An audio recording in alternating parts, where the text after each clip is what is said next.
that I can. I saw New York City when it was just an island, 'cause I'm a Stone Age man. Welcome to an episode of Two Drink Maximum, the podcast over two drinks and nothing more. I am your co-host, Shane Byerly. And I'm your other co-host, Chase Baxter. We're very excited to have you here today. We are indeed. We have a special guest. His name is Greg Schwartz. Welcome, Greg.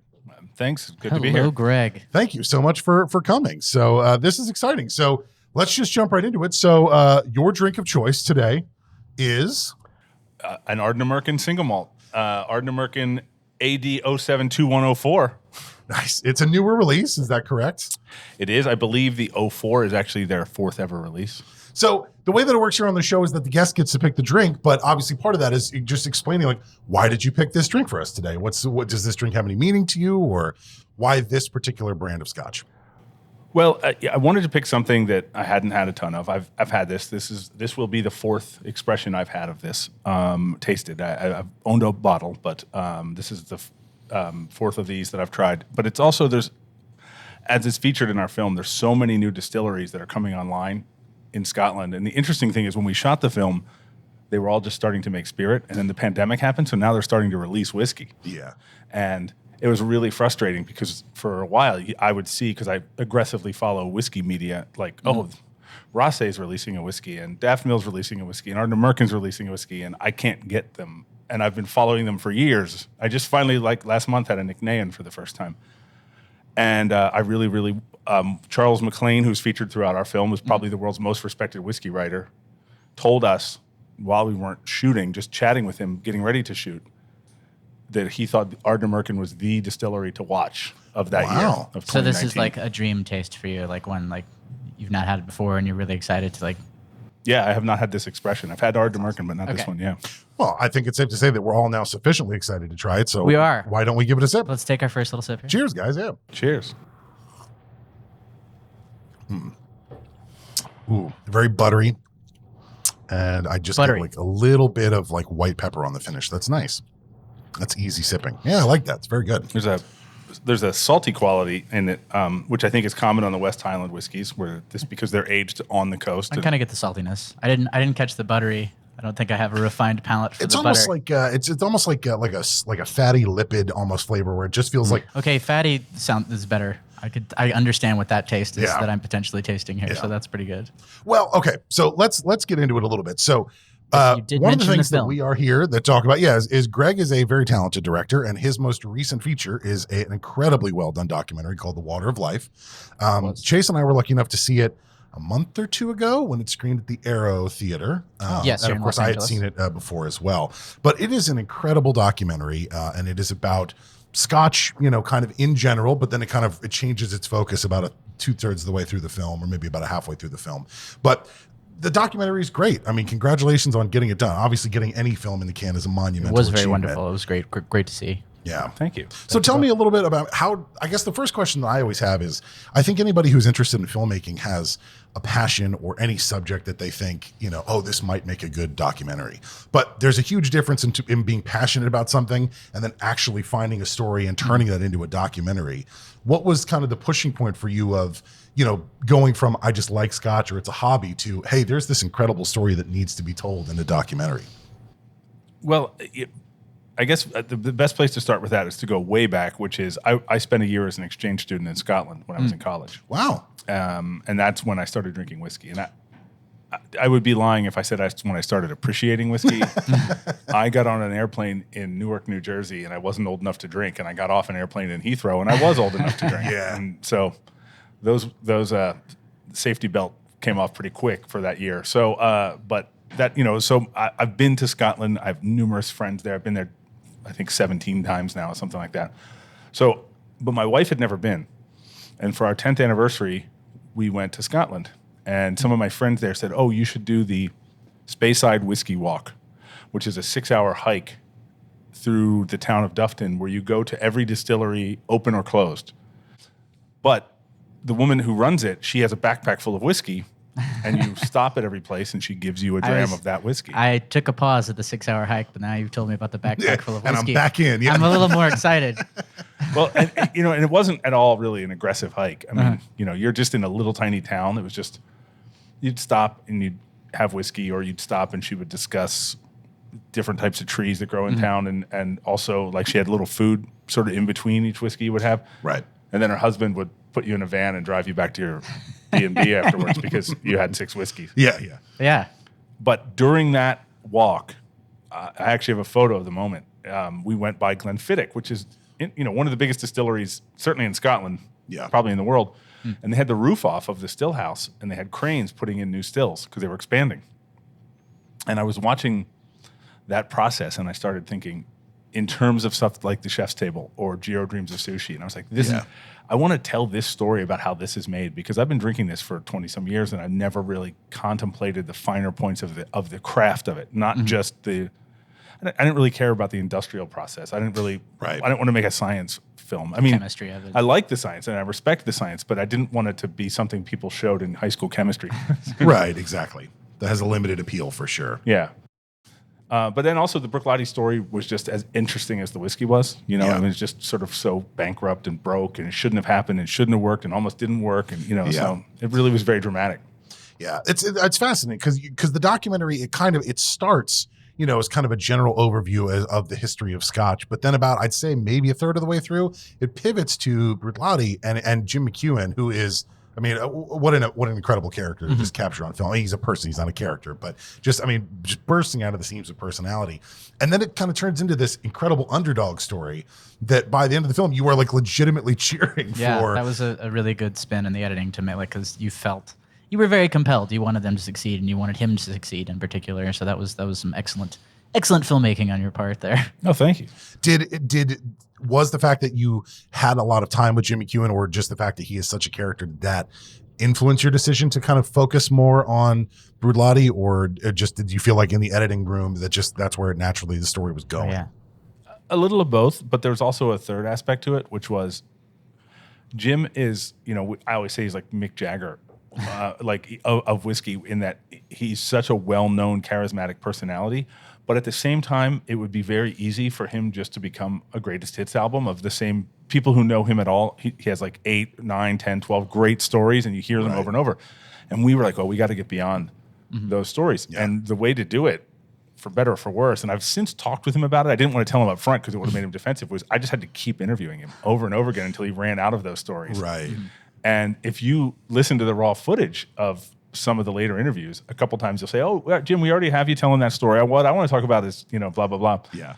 And it worked. And I, he actually came to us and said that he, I don't want to ruin it. It's one of the biggest twists in the movie, but the penny in your pocket scene, that was like the 5th interview with him. Because the scope and the scale of what you've captured in the documentary, it feels so kind of grand that it doesn't feel like you got it all in, like a compressed period of time. In a good way, it feels like you lived there, There's such a diversity of what you captured that it's like, it really feels like you guys took your time to get everything you wanted to get. And perhaps that was like towards the end of editing where the pandemic slowed things down, you maybe had a chance to reevaluate. But that's incredible that you were able to capture as much as you did. And it sounds like 3 trips to Scotland back and forth. Yeah. And if we had it to do over again, we probably would have done one big trip to Scotland. Although I don't know, that's what Trevor thinks, but I don't know that I agree with it, because I think with the documentary especially, you're always going to want to do an edit and then say, oh, wait a minute. It'd be great if she talked about this or he talked about this, and maybe we never touched on this, and then you want to go back and do it again. And it is that coverage of time across the time frame of filming. You do have time to circle back and review your footage and try and figure out the stories that you want to go back and capture a little more, which is y'all did very, very well. It was really cool. Well, and we didn't have an omniscient narrator kind of running through the whole thing. No. And so that made it really important that if someone needed to talk about a topic, they needed to talk about it. So Right, yeah. And I would imagine with each trip, you kind of had more of a laser focus of like, hey, as we've seen things get to piece together in the edit room, like now I know on this trip, we need to focus on getting these interviews or touring these distilleries or, getting B-roll footage or whatever. Did you feel like as each trip it got easier, the focus got easier in terms of like, this is what we need to get? Or did you kind of feel like you went in, every trip was like wide eyes, like, well, I don't know, we're just going to get what we can and we'll figure it out? No, it definitely got more focused. And it also got more manic. The third trip we were in Ireland, England, and Scotland for a total of 8 days. In those 8 days, we were on 7 flights.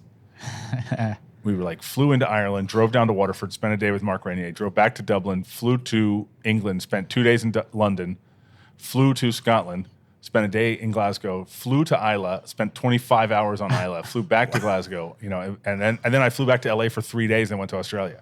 Sounds like you got a lot of sleep in that span of time. Yeah. A lot of whiskey though. Yeah, a lot of whiskey. Yeah. But Keep you awake. that probably helps with all the cramped plane seats, right? Yeah. Is there anything that you tried to get you didn't get into the film? Well, sure. From a human standpoint, there's a very, really highly regarded and also fascinating distiller who's mentioned in our film, but he's not featured in our film, which is Dr. Bill Lumsden from Ardbeg and Glenmorangie. And that's the only person we really aggressively tried to talk to that we couldn't. And it was only because he was actually on holidays in India at the entire time we were shooting. Oh, wow. And then also, he's mentioned as he's one of the co-founders of the resurrected Bruichladdich, Simon Coughlin. He was in France the entire time we were shooting, so he's not interviewed in the film. And I've actually become friends with him, and he makes fun of me all the time.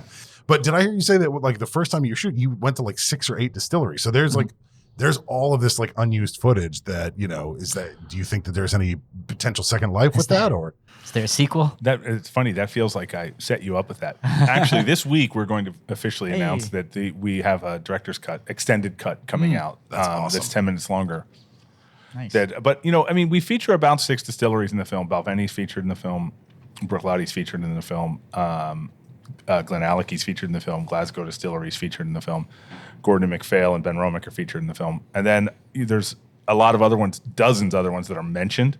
But we had to cut, just to get under 90 minutes, we had to cut some really great scenes about Springbank, Glenfarclas, Ball Blair.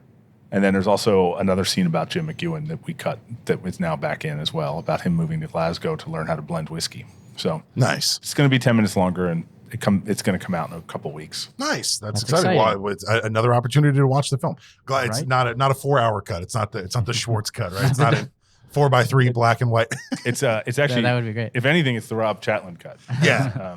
He on his own said, I put some of those scenes we cut back in. I just wanted to see what it felt like, because he and I had painstakingly sliced them out, and then I think he quietly mourned when I wasn't there and put them back in. Yeah. It's dangerous to give him access to the footage because he can just do whatever he wants. And then he's like, guess what? I cut this back in. That's cool, though, that you guys have that coming out. That's awesome. And then we were told the Blu-rays and DVDs are still quite popular in Japan, and we know they are in Germany, so we released a Blu-ray. Are you a physical media guy? Yeah. Well, I buy them, but I don't watch them. That's You just have a wall of DVDs and stuff that you much to my wife's dismay. I actually have a VHS player because I have some old movies, and they don't exist anymore, Yeah. including some early stuff I made. What Nice. What VHSs do you own currently? Well, the coolest thing I own on VHS is I own the original Star Wars trilogy before George Lucas replaced all the Oh. effects Yeah. and stuff on VHS. Of course. Those are yeah. actually kind of hard to find. Yeah. It came in the big box set with Darth Vader's head on it. Yeah, Yep. I have that. Yeah. And I also have this doesn't mean anything to anyone except me and like 8 other people, but in college, we made a whole bunch of, all of my friends lived in these 4 adjacent apartments. They were all number 13 A, B, C, and D.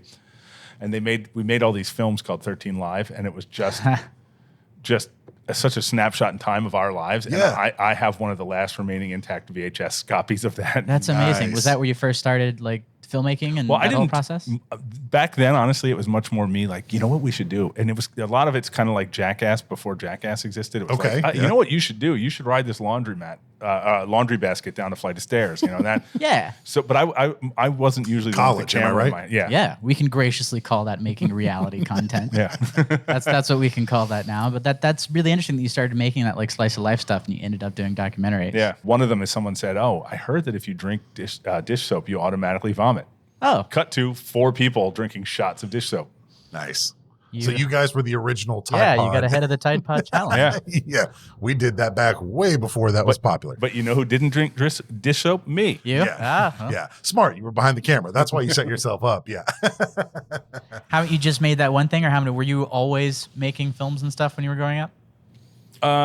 No, not a whole lot. I mean, in elementary school, we actually made a few, but then we kind of stopped and got away from it. And it's funny, the reason I became a newspaper reporter was because I just was like, oh, film school is insanely expensive. Yeah, it is. And at the time, you had to make your is. student film on film, and that was Yeah. really expensive. you Yeah, know, oh, and yeah. it doubled the price of your college. And so, I went towards the writing side of things, and but then I kept working in production here, and because I moved here to go to screenwriting school at UCLA, and then I started just working in production and worked at Warner Brothers for a while, and then just did a lot of indie production. Yeah, it's weird how it seems like almost everybody, once they move here and they start working in the industry, you just kind of bounce around like a pinball machine doing a lot of random things. And then eventually it kind of just settles, you land on something that you like, or you kind of settle into something that works for you. But it does seem like almost everybody who moves here, they kind of bounce around quite a bit doing various things in the industry, and then they just kind of find the thing that works. And I think that's certainly similar to my story, and I know it's very similar to yours as well. Yeah, well, I mean, we just try and do everything all the time, and that's kind of what you have to do in entertainment and just this place out here. You have to be versatile and be able to jump into different positions and make it all work. I'm curious. I want to circle back to how long were you a reporter, or writing, or I was a newspaper reporter, a daily newspaper in Lancaster, Pennsylvania, for about 6.5 years. what was the most exciting story you ran across there? Well, my second week there, they needed someone.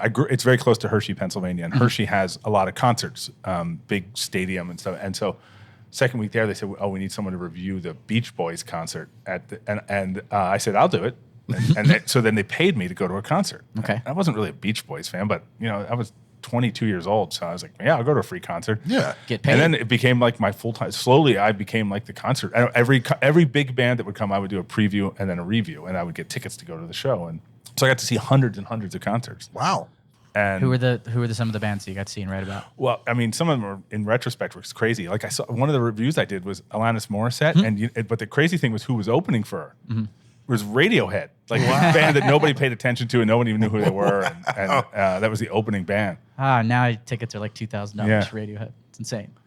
But yeah, I mean, there were so many, and the downside of it was I had to go review the concert whether I wanted to or not. Like, I had to review Michael Bolton, which I didn't, and Celine Dion, which I didn't really want to go to. And I did also, I will say this, I did not want to, I was just really into punk at the time, and I didn't want to go review the Gloria Estefan concert. And I'm so glad I did. It was one of those ones in retrospect. It was amazing. Yeah. It was absolutely astounding. Was that reflected in your writing? Yeah, absolutely. I'm a changed man. I Yeah. didn't imagine this I mean, was gonna because be it's anything. like, I wasn't listening to a lot of music that made you move your ass. And, Right. This demanded it of you, Yeah. That's awesome. Formal apologies to Gloria Stefan. No, For- that's for a doing it. glowing review. Yeah. Do you still kind of keep up with music journalism and concert reviews and things of that nature? Not as much, no. I mean, I'm still a big music fan, and I still love going to live music. Yeah. And do a lot. But You don't still go home and write little like, "No, it's a Yeah, little I slow know. at the start." I might write something in I keep a daily journal, longhand, and I might That's great. review stuff in there. I'm not trying to put on a professional. I'm not putting on my press cap and my Right. my arm garters and stuff. But I just jot down thoughts and stuff, and And speaking of online reactions, though, I cannot imagine that there has been anything less than glowing reviews for The Water of Life. Like I said, it's such an incredibly well put together documentary, and because it has that underdog angle, it has like a natural crowd pleasing kind of like cheering, finale. Has it been like? Have you seen a lot of online reviews? Like, has it been nice kind of seeing all these reviews flow in? And Do you read them? That's the other consideration. to make. yeah, I mean. I don't go digging deep. I think one of our producers on our team, I think he does a deeper dive than I do. Sure. But I do. Yeah, I've certainly, when we've been reviewed in some of the more prominent, like we were reviewed on Film Threat, and Nice. I've read that, and I read that eagerly, and it wasn't so much a review, but we were featured in and reviewed in Forbes, and that, not only was that awesome, That's huge. The article was great, and there's all of our marketing materials feature a quote from that yeah. review. yeah, nice. What's the quote?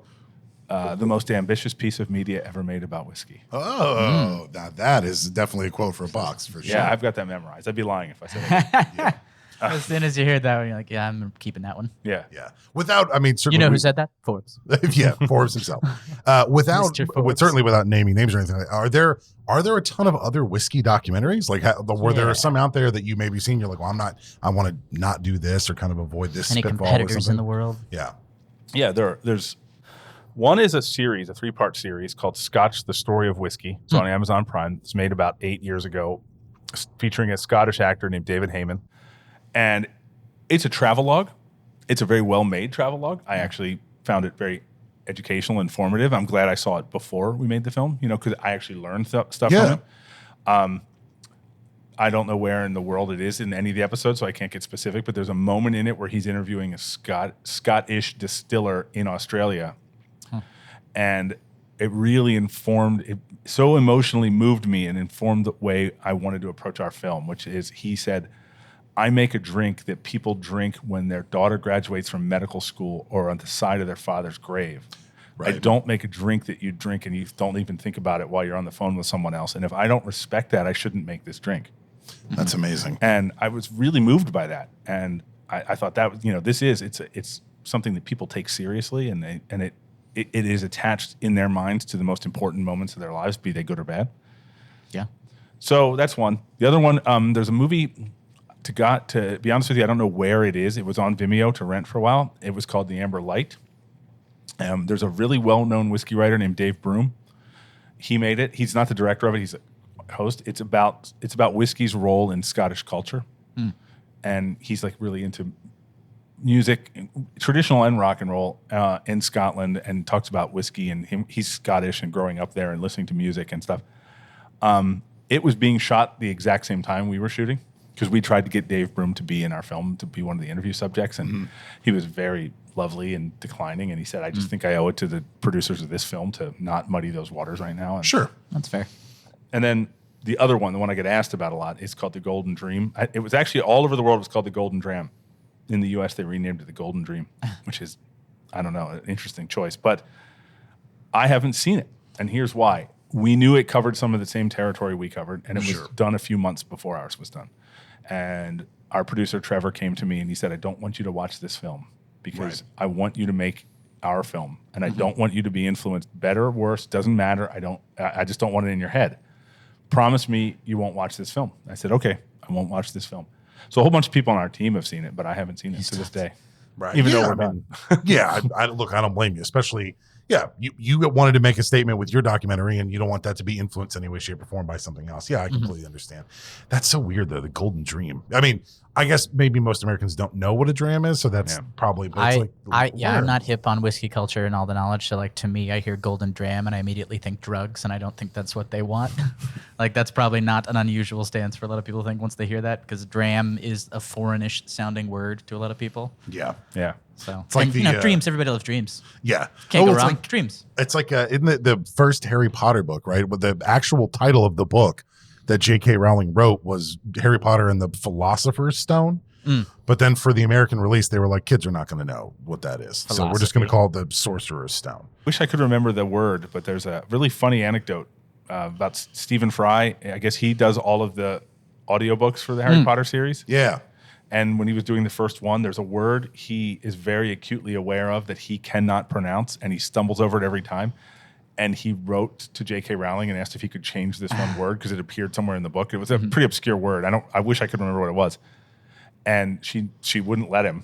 And then just to mess with him, in every single Harry Potter book that came out after it, that word appeared in every single Harry Potter. Put it in. Oh, nice. Oh, that's such a J.K. Rowling thing to do. Good for her. Just to mess with Stephen Fry. I'm right, Stephen. You'll read it on every other page from now on. Yeah, I'll have to look up what that word is, but that's amazing. Yeah, that's petty, but funny at the I same want to time. say the word is authenticity, but I don't think that's it. But it's something like that. You know? That would be tough to run through if you're reading out loud all the time. There's a very similar thing with Benedict Cumberbatch, where he was narrating a nature documentary, and throughout the documentary there are penguins, and Benedict Cumberbatch throughout the film has more and more difficulty saying that word penguin, and the way that he pronounces it, it's like penguilings, and it just gets progressively worse and worse. And when you watch the clip on YouTube in succession, it's like by the end of it, he's not even saying the word penguin anymore. That's like me trying to say the name of the drink we're drinking. Ard Immersion. Ardnamurchin? Merkin.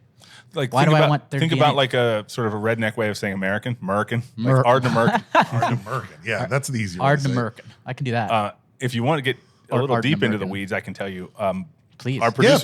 producer in Scotland worked with me about. I was talking to her about some of the different names, and she taught me enough to know that Ard is means high point, like Ardbeg, Ardnahoe, Right. Ardnamurchan, all Scotch distilleries that are all on a high point. It's Physical all, altitude, high point? mhm. Okay. Yeah. It's like Ardnamurchan probably means like the high point by, there's probably like a river Merkin or something like that. Because I think Ardnahoe is the high point by I think there's a lock near, an inland lock called like Nahoe or something, or some variation thereof. But I think the na means on the, like Ardnamurchan. Interesting. There you go. Now, how does being language lesson. now how does being elevated does that I mean, just like as the documentary talks about, like terroir, how does that being elevated, does that affect the flavor of the barley? Like, how does that change kind of the nature of the Scotch? I think there's just towns named these things. The whole Gotcha, peninsula okay. in Scotland that this is on is called the Ardnamurchan Peninsula. I don't think it's just like Balvenie. There's a whole oh my gosh, I'm drawing. There's a couple of different distilleries that are BAL, Right. and then there's Inver. Inver's like where the mouth of a river, like Inverness, Right. And then there's Ben. Ben means mountain. Glen means valley. They're the big two, Ben and Glen. Yeah. Right. And then, I was going to say there's a bunch of Glen Scotches as well. Yeah. That's interesting. They do kind of all, they're obviously all very unique names, but they do have a lot of the same like suffixes or prefixes, I guess. One of the things I noticed was, this isn't based on any research, it's just my gathering of names of distilleries. In Scotland, almost all of the distilleries are named after a physical place. Almost all of them. I can only think of two that aren't. In Ireland, most of the older distilleries are named after a family name. And then in the U.S., tons, not most, but tons of bourbon distilleries are named after individuals that are long since dead.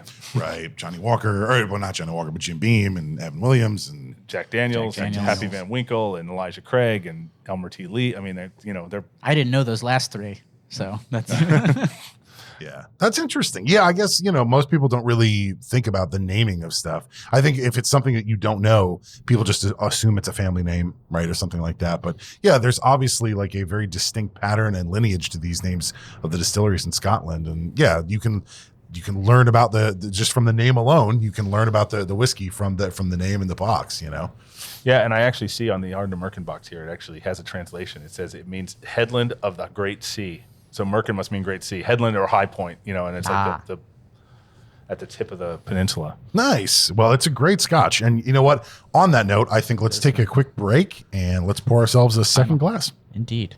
Cool. Thanks so much for listening today to the show. If you want to keep up with us, please follow us on Instagram at 2drinkmaximum. And if you'd like to talk with us, or you want to recommend a guest, or you want to just have your email read out loud on the show, please email us at 2drinkmaximum@gmail.com. Thanks. And now, on to drink two. Hello, welcome back. We have drink number 2 poured. We're here with Greg Schwartz talking about his wonderful documentary. And then I have some questions as well. The documentary does an amazing job of telling you about these distilleries. And I'm curious, as someone who isn't as in the know in the world of whiskey, if you were someone that wanted to get into truly cultivating a taste for whiskey, like where's a good place to start? What do you need to know? Like what's good and bad whiskey if we're going to pare it down that far? Well, I would say good whiskey is whiskey alike. There's plenty of whiskeys that, that different styles of whiskey from around the world that are very different from each other. And, I'm just now really kind of diving into bourbon and developing a real appreciation for bourbon. And it's not that I ever disliked it. I just didn't drink it that much. And sometimes I find it's definitely sweeter than Scotch whiskey. But I kind of used to drink a lot of Irish whiskey as well. I used to live in Ireland and really kind of started drinking a lot of Irish whiskey when I was there. And I'm actually going there in 3 weeks to do some shooting. Nice.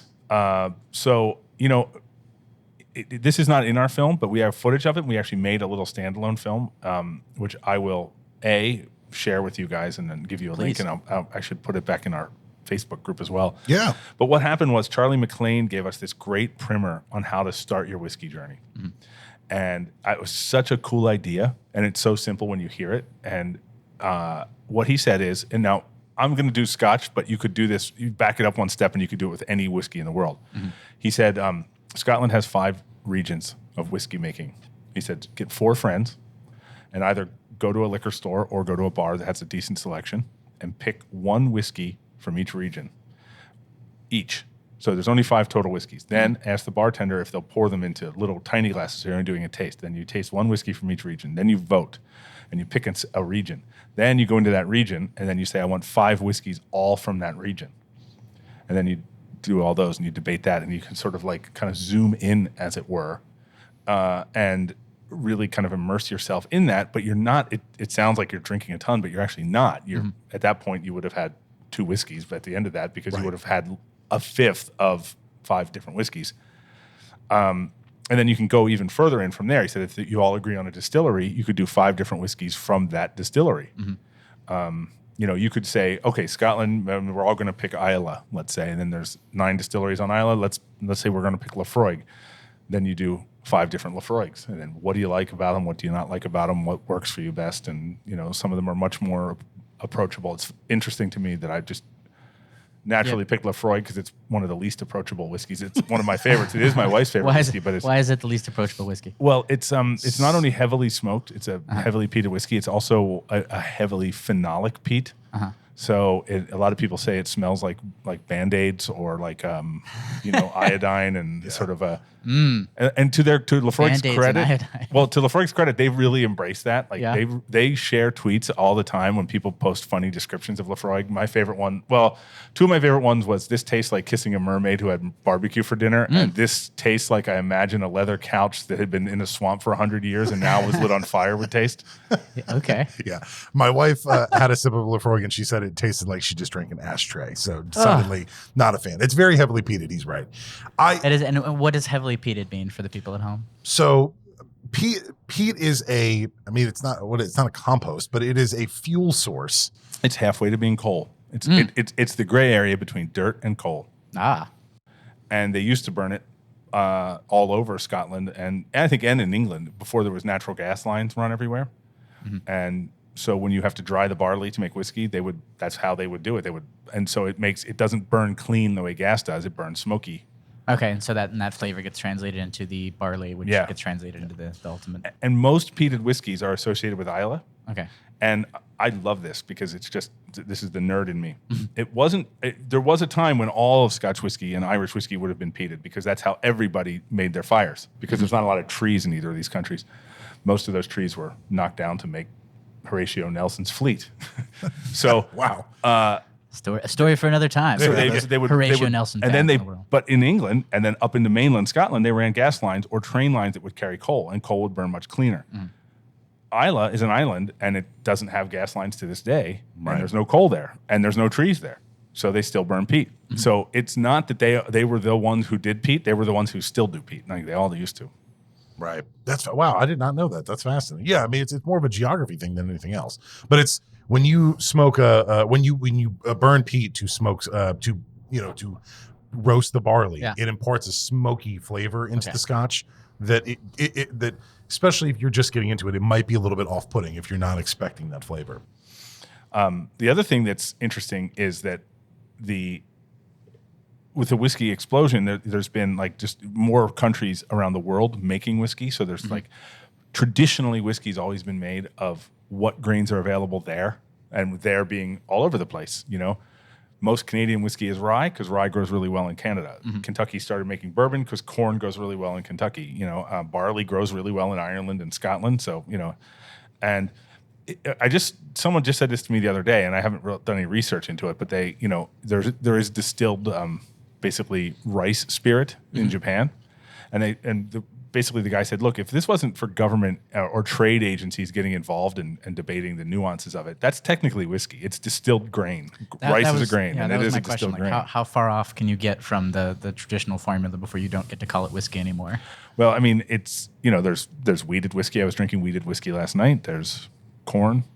I know I've never had it, but I know that there's spelt whiskey, and I believe there's a guy in France who's making oat whiskey, which I've heard is the healthy unbelievably oily. I do want to clarify weeded with an H, not weeded. I think people just are going to hear we're from California. They're going to be like, oh, those California. Oh, that's what I assumed. I assumed it was like CBD. Wheated. Like Will Wheaton. Although I wouldn't be surprised if somebody out there is trying to mess around with something with cannabis and cannabis alcohol. Whiskey. Well, you could infuse it for sure because the alcohol's enough that if you took a bottle of whiskey and dropped a bunch of cannabis in it and soaked it for couple weeks and then filtered the you would definitely, the alcohol breaks down and will pull out the THCs from them. Would it still be effective though? Like I feel like the alcohol would break down that chemical compound. I mean, people have done it with olive oil. I know that you could soak it in olive oil and it makes the olive oil very. And I know people have done it with wine too. Yeah. Yeah. So I'm just over here taking notes. I would like to put weed, put weed in anything and everything that I can. Sure. You know what dark day is coming in my not too distant future though? No. My whiskey collection and my DVD and Blu-ray collection they're just about to encroach on each other for shelf space. No. And I can see my wife, I know there's no more give in that rubber band. That's going to be like, you have to make There a choice. probably exists some construction in the world that is like a shelf for the bottles or the supports, and you can put them in there and you can still have your DVDs in and amongst your bottles. She recently said, you told me, she bought me a really big liquor cabinet for my birthday last year. And she's like, now your whiskey collection will all fit in one place. Is that a challenge? No, it was like 3 months later. It had outgrown that. And just the other week, she said to me, don't think I don't notice that there's like 8 bottles of whiskey under your desk. Yeah. Yeah. You've got it stacked on top of the liquor cabinet, the whole thing. Yeah. Yeah, I've been there before too. Yeah, you're going to have to make a dark decision soon, my friend. That is a lot of whiskey, which circles back to something else. You said you just purchased a personal cask for yourself for some whiskey. Please elaborate on what that is, and then I have follow-up questions. Well, a lot of times it's pretty common here in I was just in Kentucky, and a lot of the distilleries there do it, and a lot of the distilleries in Scotland do it. Especially when they're new, they'll sell casks. Whiskey in Scotland has to be 3 years old before it's whiskey, and so there's a really big barrier to entry to opening a distillery. You have zero chance of making any money for 3 years. Mm-hmm. That's why a lot of distilleries at the beginning will make gin or vodka because you can have it on the shelf in a month. Right. But one of the other things they do is they'll start distilling and they'll sell casks. And if you get in early, you can buy them. You're not buying whiskey. You're buying what's called new make spirits, fresh off the still. It's going to go into a cask for 3 years. So it comes with rent. And this is just a big barrel. Yep, just like a big, basic terms. just a big barrel. I'm trying to think. Yes, all 3 I own are what's called American Standard barrels, which would mean they're ex-bourbon barrels that had held bourbon, and now they're in Scotland and holding Scotch. What volume of liquid do those hold? Well, they're going to start out holding about, is it 300 liters? It's like 55 gallons, I think. 55 gallons. I think so. Yeah, I'm. You've seen barrels before. Any restaurant, I've seen a barrel, but not 55 gallons of whiskey. Because any restaurant that's like kind of kitschy and rustic will usually have like barrels that they serve as like table stands and things of that nature. They might even just serve as like decorations. So you've seen a barrel before. You've just never seen one that was actually full with either wine or whiskey. But yeah, I mean, they're massive. Yeah, I think 55 gallons is right, and that's a lot of Scotch or a lot of whatever liquid you want to put in. So you are now the proud owner of at least 55 gallons of Scotch. I have 3 casks now, and even more. So it's a really good investment if you want to sit on it. You got to sit on it for 3 years. Usually the rent, it comes with at least 5, sometimes 10 years of guaranteed, basically storage space. It's got, in order to be considered Scotch whiskey, it must be distilled, aged, and bottled in Scotland. So I can't take it out of Scotland until it's in a bottle. And so it's, my first cask. So before we shot the film, one of the new distilleries in Scotland was kind enough to invite me to come work there to sort of learn the ropes of being a distiller for a week. That sounds like a trick. Yeah. Well, hey, come work at a factory for a day. So I worked there for a week, and what I did is I followed a mash. And so what that means is on the very first day we mashed in, they took grain in, basically they steeped it like you would make tea. They basically, or make oatmeal. They basically put it in a mash tun, which is a gigantic vessel, and they add water to it, drain the water, add water to it, drain the water. It's hot water, they're spinning it and heating it and everything. And then you pump that, once it's done, over to what's called a washback. And then there's the washback is where it's going to start to ferment. And different distilleries ferment for different lengths of time. Then when it's done, you're going to distill it once. In Scotland, Scotch whiskey's almost always, not always, but almost always distilled twice. Irish whiskey's distilled 3 times. But if you're Jim McEwen, you distill it 5-6 times. Yeah, 47 times. I mean, I was just in Kentucky where they have column stills that they'll make. I think Wheatley vodka is something distilled like 90 times or something like Whoa. that. But because that's like vodka is, but at that point you're stripping all of the flavors out of it. You're stripping every time you do that, you're getting less flavor and higher alcohol. Yeah. But that's because with vodka, that's kind of what you want. Or you're making what's called neutral grain spirit. Which You're not will there for the eventually glitz and the glam. You're just Right. alcohol in my body now. Yeah. So I followed a mash on Monday. On Friday, I filled 12 casks of whiskey I had made over the course of that week. And so what did they have you doing as the mash was going through the system? Like you were Like- physically doing the Yeah. pulling the levers and dragging Yes. the broom and And they had a guy with me every day who was an actual distiller, and he was Just yelling he's at like, you. oh no, just do this, turn that valve 90 degrees to the right. And I was so paranoid. I was like, this valve, yes, This one. This one. the one my hand is on right now, yes, and turn it this way Yeah. because I didn't want to, it's 4,000 liters. would you know, would it ruin the whole batch? If Yeah. you don't, It could have. I mean, it may not have. I mean, you could have probably shut it off pretty quickly unless you left it but you open, didn't know. For you, it was just like Yeah. Yeah. I mean, it could have been like, it's like a movie where it's cut the red wire, cut the blue wire. Right. Yeah, exactly. It could have destroyed the whole facility, right? Yeah. So I filled 12 casks on the final day Mm-hmm. of whiskey that I had made throughout the course of the week. And then the cooper they had there taught me how to raise a cask, which, by the way, takes 4 years, and I don't know how to do it all. Really? And there's video of me failing miserably at it. But then he did it, and all I did was pound the cork in. Yeah. I bought one of those casks. it's like breaking the bottle on the ship. So one of the whiskeys I made, I bought a cask of. Nice. So, That's very Oh cool. man, that's going to make that whiskey taste even better, right? Just the satisfaction of I made this. yeah. Yeah. Or at the least, if it's terrible, I took 280 some bottles off the market. So I saved you all trouble. Nobody will get that. Yeah, exactly. There are definitely some bad whiskeys. I've had them. What is the worst? What makes a whiskey bad? I'll here- do it that way. I mean, look, I don't know. I mean, the process of making whiskey is fairly standardized. It's just sometimes environmental factors or time factors just don't play into it. There's a whiskey, I don't mind saying the name because the distiller has even admitted that they made a manufacturing error when they made it. Lost Spirits Distillery that was here in LA. Now they've moved to Vegas. They're super famous because their distillery, like, it is world renowned now for the tour. Like when you take a tour of this distillery, you get on a moat inside the distillery and there's like a Ferris wheel and all sorts of stuff. It's a whole Like production. a drunk Charlie in the Chocolate Factory. Yeah, I mean, but with booze essentially, Yeah. right? So the tour is great, but they made a whiskey called Seascape that was, even by the head of the distillery's admission, was miscalculated, and to say that it was foul would be generous. It was awful. It was like drinking moldy gasoline. Ugh. I mean, it was awful. It was awful. If I had another bottle of it, I would like to try it again just for the novelty factor. I But would. it was almost unswallowable. It was awful. That's the worst I've ever had. But again, it wasn't. That's just not a personal thing. It was the manufacturer was like, yeah, we miscalculated X and X factors, and as a result, it didn't. I'm turn surprised out. they released it. Yeah, you'd think they wouldn't. They were new because not to get too nerdy, but Lost Spirits they used that whole like weird. They use a lot of sciencey stuff to age their whiskey. Like Right, they yeah. hit it with like sunlight, like artificial sunlight, and they don't actually age it for 3 years like Scotch whiskey. And so I think the actual chemistry went wrong on that one. But I think that they were so new, and this is just speculation, but I think that they were so new, they were like, well, we'll see if anybody notices. That would be my guess. But the guy who runs our leaned Scotch into it. group did buy 2 bottles, and he's offered to buy. The head distillers offered to buy the bottle back, and the guy who runs our Scotch group's like, nah, like, I want to save keep that. it. It's too much. Yeah, there's stuff growing in the bottom of it now. That's what What? I'm told. There's like sediment in the bottom now, and it's like kind of starting to turn a particular And this is color. something that other people in the world have drank. Yeah, not this aged. I think the bottle's like 5-6 years old at this point. But yeah, somebody did. What would that be? Is it just dirt?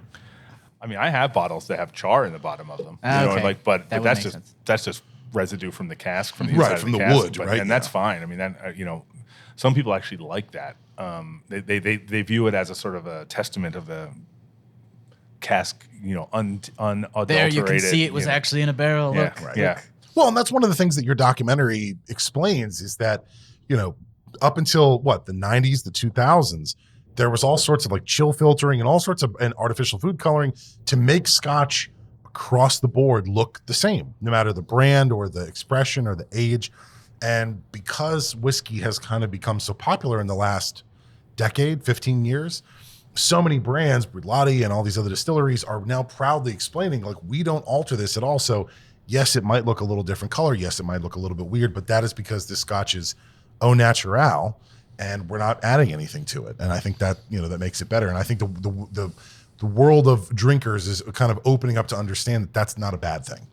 Some of the biggest brands in the world are blends. Johnny Walker's a blend. Dewar's is a blend. Okay, that's what I was. Crown Royal's a blend. Chivas Regal's a blend. That's I'm a Crown Royal fan personally. So but they're blended whiskeys, and some of them are blended very, very well. There are some great blended whiskeys, but the really, really cheap Scotch whiskeys you'll find are all blends. You can't make a single malt and sell it so cheap because it's your cost. You'll go out of business. Yeah. And that's why, with a Johnny Walker Blue Label, right? They said that it's aged for 80 years. There is a percentage of 80-year-old Scotch in that bottle. Those fibbers. Right. I would imagine that it's 10 or 15% is aged 80 years, right? But a single malt Scotch that would have been aged 80 years would not go for less than $10,000 to $20,000 for a bottle. Yeah. What's the most expensive bottles that exist in the market? I was lucky enough to drink. At the time, it held the world record. That world record has been broken twice. I drank a dram of 75-year-old single malt Mortlach. It was made in 1938, and that was being sold at $47,000 a bottle. That was then broken 78. Now I believe Gordon and MacPhail has now released an 80-year-old whiskey just about a couple months ago, and I think that's 55,000. Every now and then there'll be single bottles that have been sold for more, like the artist Peter Max. I don't know if you know the pop artist from the 60s. You would know it to see it. I want to say he did all the design work for Yellow Submarine for the Beatles. Okay. That aesthetic. I would recognize that, yeah. He was sort of like Shepard Fairey of his day. I think he designed in the 60s or something, a couple of maybe Macallan bottles or something like that. And they sold for like $500,000 each. But that was as much about the label as it was about the bottle. Right. Yeah. Yeah. There's always going to be like collector's bottles of Ernest Hemingway's whiskey. It might go for $1 million, but that's because it's the whiskey itself is not special. It's the fact that Ernest Hemingway earned it or owned it or whatever. It's infused with anger and incredible prose. Short prose, yeah. Whiskey can be expensive, but honestly, just because a whiskey is expensive does not mean that it's good. There's a distillery called the Balvenie that is featured in your film that they make it's called the Double Wood whiskey, where they age it for a particular time in one cask and then for a very short time at the finish. It's usually about $45, $50 for that 12-year Double Wood. Mm-hmm. That whiskey is so complex and so delicious that I would stack that up against many of the $100 to over hundreds of dollars bottles of scotches that I've tried. Right. That just because something is expensive does not mean that it's good, right? Same with wine, right? There are, $15, $20 bottle of wines that are incredible, and they might be better than $100 and $200 bottle of wine, right? So just because it's expensive does not mean that it's good. And Balvenie is a good example. There's a series of whiskey they released called the Tun series. Yeah. TUN, which is a giant barrel, like a barrel the size of a swimming pool. Yeah. And they use a ton to marry their whiskey. They'll dump, when they're going to release a whiskey, they dump all the casks into this barrel and let it sit for a month or 2 months. So it all becomes one. It just it doesn't have, they're not fighting with each other. They're slowly kind of blending, themselves. The Tun whiskeys are great and they're expensive, but I've become good friends with their California brand ambassador here, and he said to me, I'll mention him again in a second too, so something else I want to tell you, but his name is Neil Strachan, and Neil said to me, the Tuns are they're about $550 a bottle. Mm-hmm. But he said, first of all, if you don't like the Tun, you don't like Scotch whiskey. They're amazing, and he said they will absolutely go toe to toe with any whiskey of any age that you can release, and so it becomes, is it expensive at that point? Because it's expensive objectively. $500 for a bottle of something is a lot of money. But if it's better than the $30,000 bottle, then is it expensive at that point? But Neil also said when you're starting, if you ever find yourself in a whiskey tasting and you feel like you're out of your depth as far as tasting notes are concerned, I've told so many people this. He said, here's the trick. You taste honey and you taste vanilla. And if you want to go to a third, you do caramel. You'll never be wrong. They're in every single whiskey. There's always hints of honey and vanilla and caramel. Yeah. So he's like, just stick with those and then back out of the conversation and let everyone talk about ginger and gummy bears and tennis balls and whatever weird That's what shit. I'll do from now on. Like anytime I'm in Bourbons are the same. They have Yeah. a lot of the same notes. Well, So lots of any honey bourbon, notes. Honey notes is on. Yeah. mhm. I get a lot of Whatever vanilla on else. bourbons. Yeah. 'Cause of Oh, the yeah. fresh oak. Yeah, exactly. Yeah, easy ways to trick yourself and to make it seem like you know a little bit more than you probably should. Was there a whiskey community in Pennsylvania when you were growing up? Was there? I mean, was family members that drank whiskey, or did you kind of get into it on your own as an adult? Yeah, Pennsylvania's beer country, you know, and Yeah. it still is. And it, you know, I think pre-prohibition, it really was. I mean, I think Pennsylvania had the most breweries of any, and people think of Milwaukee and Wisconsin, but I think Pennsylvania had the most breweries of any state in the country. There's so many old like German brands of beer. Yeah. I mean, some of them still exist. I mean, does Schlitz still exist? Yeah, You know, 'cause, Schlitz still exists. Yeah, and there's like Schaefer and Peels and Hams and. Yeah, some of those names ring a bell to me. So I'm guessing in the sort of immediate post-Revolutionary War, Pennsylvania was the Kentucky of its time. You know, and the Whiskey Rebellion was basically all about Pennsylvania, and all these Yeah. guys moved to Kentucky because they could hide out there. And Jim Beam was a Pennsylvanian, and I just 2 months ago I was in Kentucky, and I was lucky enough to hang out with and interview Stephen Beam, his 7th great grandson, and one of our cinematographer asked him. He said, "Was it true that Jim Beam was a Pennsylvanian?" He said, "Yeah, he was." And he said he left with the Whiskey Rebellion and went to Maryland and then went on eventually to Kentucky. But I didn't have none of my relatives drank whiskey at all. I mean, my parents drank beer. My mom sometimes drank wine. My parents used to drink, I don't even know what it was called, dry sack. I think it's a type of wine. It came in a burlap bag. Oh God, that does sound familiar. Like it was- I feel it was I've meant seen to it seem That before. fancy. sounds insane. It as was a meant to name. seem fancy, like it was like some sort of like Pour yourself a spilling. delicious glass of dry sack. talk You to can your. just see Bruce Willis doing the commercial Yeah. right now. do you have dry sack? Talk to your doctor today. Yeah, that's what it sounds like. Yeah, Sounds but like you something need you a don't cream. want. yeah. Maybe they just got influenced by Canadians with that milk in a bag thing. What? You never heard about this? Canadians milk in a bag? They Oh, sell yeah. milk in a bag. I was just in Canada and I saw it. Yeah. Okay, hold on. Go on. Yeah, they don't Milk sell in a it in bag. cartons. It's just it's a thick. It's not like leather or whatever, but it's like a thick plastic bag. You know, I like just see a trapper's. like in a bag full of milk. Yeah. like in a dining hall, they'd have like those machines that would like dispense milk, like at a college dining Sure. hall or something like that. Yeah. And if you open those refrigerators It's up, full there's of always a a bag. giant bag full of milk with like a spout. And in Canada, you can just get They- like they a sell 'em at like a- duffel bag of milk. Yeah, they sell ever them at bought- like the equivalent like a 7-Eleven. You ever bought boxed wine? Oh yeah, Franzia. You pull the bag out It's of a the bag. box. It's that, but it's just milk. Why does it upset me so much more for it to be milk? It does feel weird. Yeah, because you can't put a missing person on a bag. That's Milk why. feels delicate. Just They come out all lopsided. you and crooked. do need a bag to create a missing person, however. it helps. Or rope. their face gets all messed up on the bag. Well, Greg, so I mean, as we're starting to kind of wrap up here, so obviously we've got the extended cut coming of The Water of Life. Yes. What else can we look forward to? What else is there? Anything you want to let us kind What's of clue next us in for on? you? Or what's coming on? Yeah, what's next for you? Well, we have put together a slate of films. Our goal before we were ever done with this was to make a series of films about different drinks. Oh. We felt like there's no one ever really made. That was a terrible sentence. Ain't no one done never made. No, done make movies. No one has ever really made a bunch of cinematic films in a sort of chef's table style about drinks. Yeah. There's been a lot of wine programming. Yeah. And we know the people that make Somm TV and made the Somm films and stuff like Yeah, that. yeah. But even as far as beer is concerned, there's just not stuff out there. And there's also, because I think there is a limitation of what networks would want any part of that, you know? Sure. But so we decided early on that we were going to try to put together a slate of projects and do over the next couple of years. And right now we're actually trying to, sort of work with the financing to put some of this together. We've used our own money to start producing some of them already. For example, one of them is going to be about the history of beer culture in Germany. And there's a specific region of Germany called Franconia, northern Bavaria, which Munich gets all the kind of hullabaloo about German beer, but Right. that's southern Bavaria.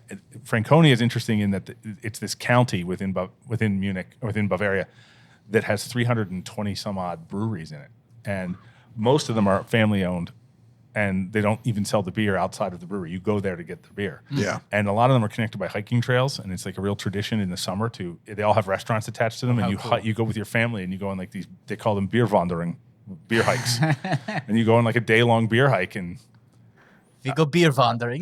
yeah, That's a word. That's a phrase that just sadly did not make its way into English. I wish. beer hike. So What you doing this weekend? Oh, I'm going beer wandering. Yeah. I so wander about and I gather beer. we weren't ready to shoot the film yet, but what happened was that the people we've been talking to in Germany said, "Look, the beer festival here is medieval in its style. It hasn't been sort of modernized in any way or kind of corporatized in any way, and it's still." But they said it's the first week of August, so if you don't shoot it this August, you're waiting till next August.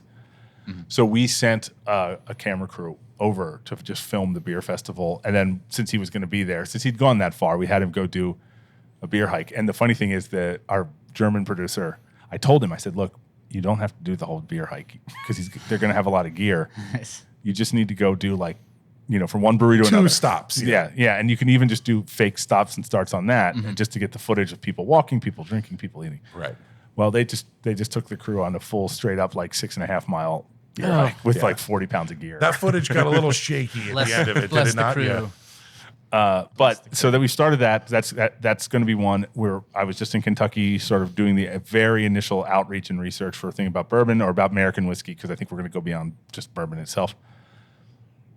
We also started shooting. We've done 2 shoots already on a film that is called Against the Grain, which is about Americans' relationship with grain and the sort of post-industrialization of what has happened to bread, beer, whiskey, with kind of Yeah.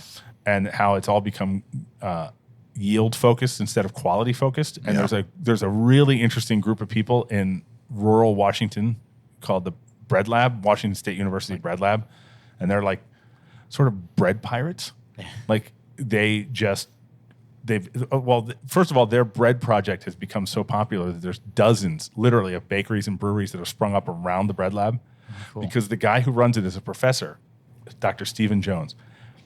And he has this huge collection of grains going back to medieval times. And anyone who sends him a self-addressed stamped envelope, he'll give them the grains so they can grow it. Oh, wow. And I guess Big Agra doesn't love that. Oh, Yeah, because a whole lot of the seed just Right. in the agriculture industry has been replaced by the GMO stuff and Yeah, right. manufactured, engineered seeds to And give he's just higher giving it away. But And- you know what? and That's punk rock. and I totally love it. punk rock. That I is. love that. Yeah. They even have this amazing aprons that they wear. They're black, and it has like a skull and crossbones on it, but the Yeah. skull is the shape of a piece of bread. Yeah. And it says white sliced death on it. Nice.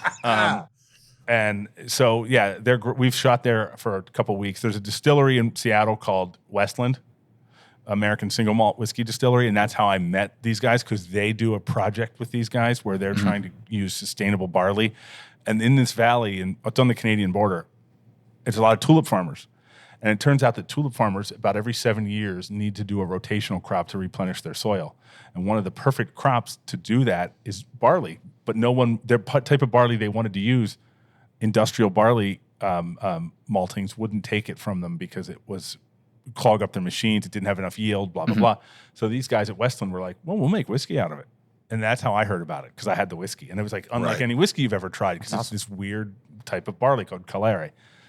So now they've started this project, and they're working with these guys, and they, so that's going to be one of them. We also found a really, truly, deeply inspirational story about one of the only female-led owned distilleries, mezcal distilleries in Oaxaca. Oh, very cool. Wow. And so that's I won't direct that one because I don't speak Spanish, and I think that whoever directs that should speak Spanish.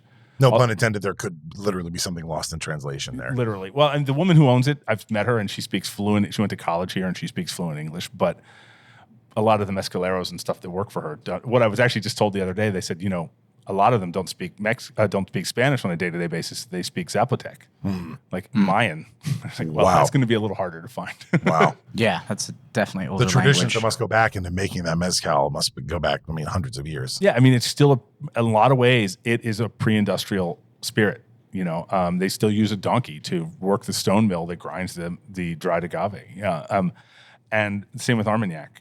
In France, we were really interested in exploring doing a film not about cognac, because cognac is now all big corporations own a lot of the big cognac companies, but a lot of the Armagnacs are still there's a couple left. The EU health and safety have made it really difficult, but these guys they're itinerant distillers. They have like a wagon with a distill on the back, and every farmer who has extra grapes will make brandy, and then this guy will come. You'll book him for a week, and he'll come and he'll distill your brandy into Armagnac and leave it with you. And then so it's individual farmers will have their own Armagnacs, and then these guys have come and started kind of collecting it. Those are fascinating. That's a whole lot of stories that you have to pursue, and sounds like a lot of exciting films we have to look forward to. Well, I hope so. It's making documentaries is hard. Yeah, it's not for the lighthearted, but like a good Scotch, when the results come out like expertly, like your documentary, it's so worth it. It has to be, Absolutely. So, well, Greg, thank you so much for coming on the show and choosing an excellent whiskey for us to try and walking us through your film. Like I said, the documentary is called The Water of Life. It is available many platforms digitally and on disc. Please check it out. It's great. And we'd hope to have you back when you've got something that you're excited to share. Thanks very much. It was a lot of fun. Yes, thank you so much for having us. It's been a wonderful episode. Great one to start off with. This was a delicious whiskey. Again, go check out The Water of Life, coming on many streaming services in the world. Thank you so much, and I guess the bar's closed. Closing time. Now I gotta get back to my cave real soon, but I'm feeling kinda lost, just like a buffoon. My only GPS left are the stars in the sky. Well, little Betty's there in the cave alone, and there ain't no way to text her on her iPhone. A mastodon was hanging around our cave just last night.